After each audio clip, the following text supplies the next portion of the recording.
Hi, I'm the Coach Dick Cox, and welcome to the 2023 NCAA Women's Final Four. Coach's Corner coming from Dallas, Texas. And we want to talk a little bit about this year's Final Four. There were a lot of stories coming out of this year's tournament in Dallas. Some of them were good, some of them were bad. And we want to try to hit all the different points from the tournament. But let me first of all put my disclaimer out there in that the viewpoints or opinions that you hear in our video tonight don't necessarily reflect Lindy Sports, what they think, but they represent what my thoughts and my viewpoints, the Coach Dick Cox only. So again, just wanted to get my disclaimer out there. But first of all, just wanted to talk a little bit about the women's Final Four. Probably very few people actually in their hearts thought that LSU would come out of this tournament as the 2023 national champions.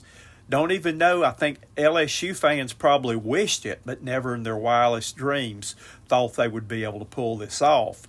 The perennial favorite going into this tournament was the University of South Carolina Lady Gamecocks. The Gamecocks have been the face of college women's basketball for the last 5 or 6 years. I would say that since 2019, that only a few weeks out of the seasons since 2019 have they not been ranked number one in the country. They were the perennial number one team in the country in 2019, were the odds-on favorite to win the national championship that year. We didn't get to play because of COVID. The very next year, they were number one in the country for a good part of the year and got beat by Stanford in the semifinals on a basket that would not go down. A steal by Bree Bill. The layup was not good. Leah Boston had a 1 foot putback and it didn't stay down. Stanford went on and won the national championship that year. Last year, the Gamecocks took care of business and were able to go into the Final Four and easily took care of UConn in the national championship game, claiming a national championship, and had everybody pretty much coming back except for Destiny Henderson, who went in the WNBA. They had 4 starters coming back off that team. They had the National Player of the Year, Aaliyah Boston, coming back, and everybody expected them to be in Dallas and to win back-to-back national championships. South Carolina, for 36 games, was by far the dominant team in women's basketball. South Carolina only had 5 games this year that were decided by less than 10 points.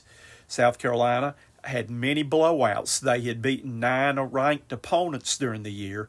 And again, everybody thought that it was going to be clear sailing when they got to Dallas and would come home with a chance for being the first team to repeat as national champions in a long time. South Carolina set a lot of records during the season. That they won 42 games in a row, dating back to their last loss in the SEC tournament last year. And also they were 36-0 this year. So they were odds-on favorites to be the national champions.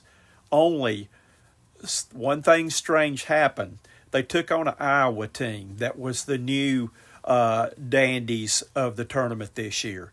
They have a superstar player named Caitlin Clark, and she was getting a lot of hype. She actually won the National Player of the Year, and basically they were stealing a lot of the thunder from the Gamecock program, who had been the face of college basketball.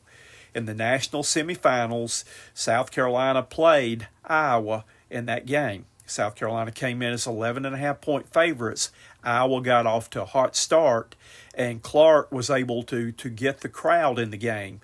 Pretty much South Carolina fans turned out in full force, but the other 3 teams teamed up, and there was a loud number of people pulling against South Carolina in that semifinal game.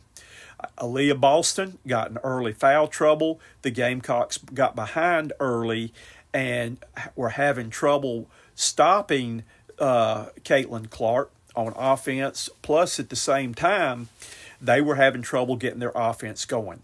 The women from Iowa played a different type defense, a triangle and two, and where they put a player man-to-man on Boston, they put a player man-to-man on Zaya Cook, and the other three players looked like a triangle in a little zone defense. Every time Boston tried to post up inside, she was double-teamed, she was pushed and shoved, and could not get any kind of position going.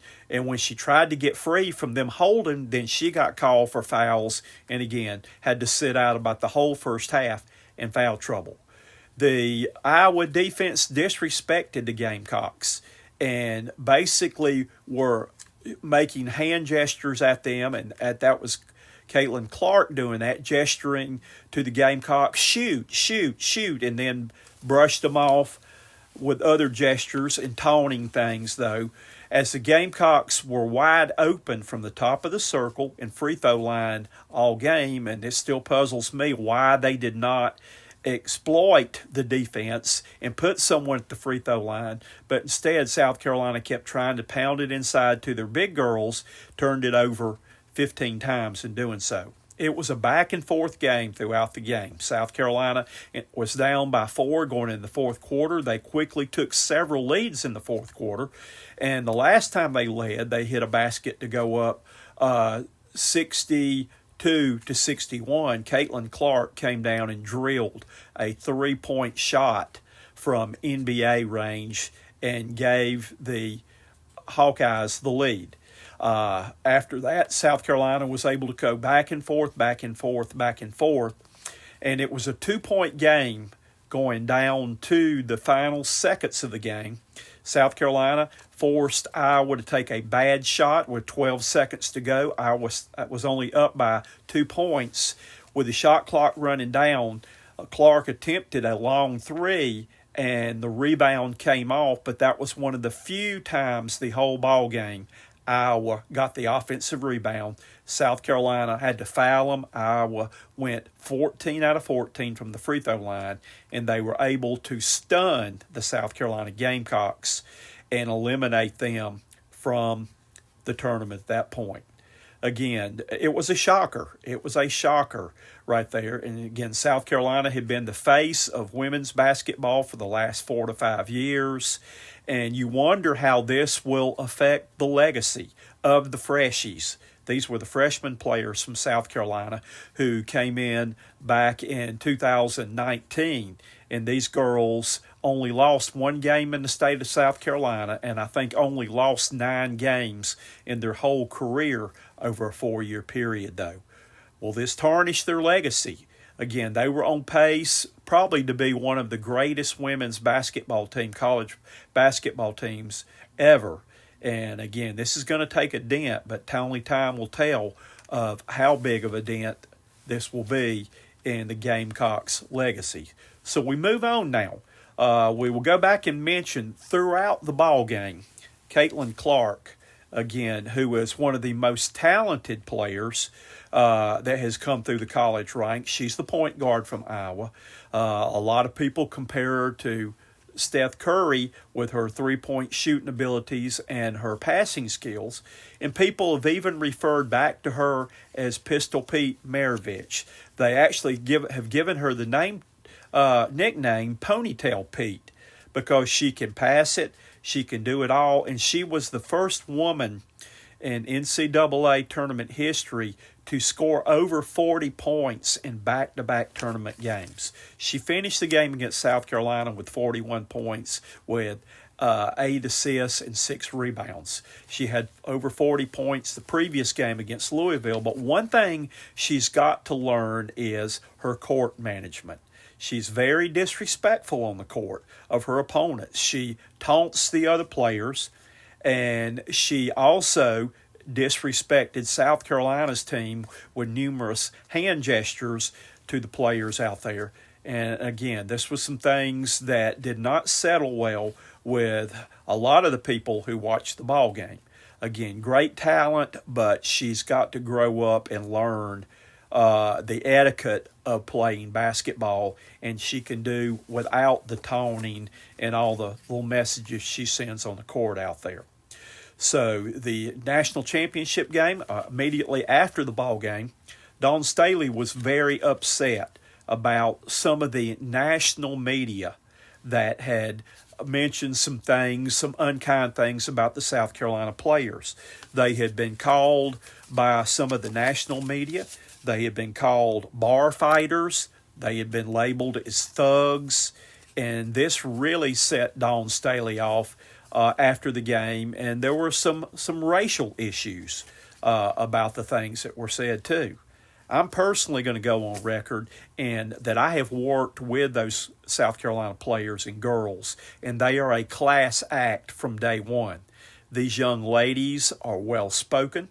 They're nice young ladies. I've seen them numerous times when they have fouled a player to rush over and make sure they were okay and help them up. Their interviews are professional and always on, and they have been nothing but role models in a class act. So Dawn Staley was not happy at all with some of the things that were kind of racial slurs about her basketball team. Going into the championship game,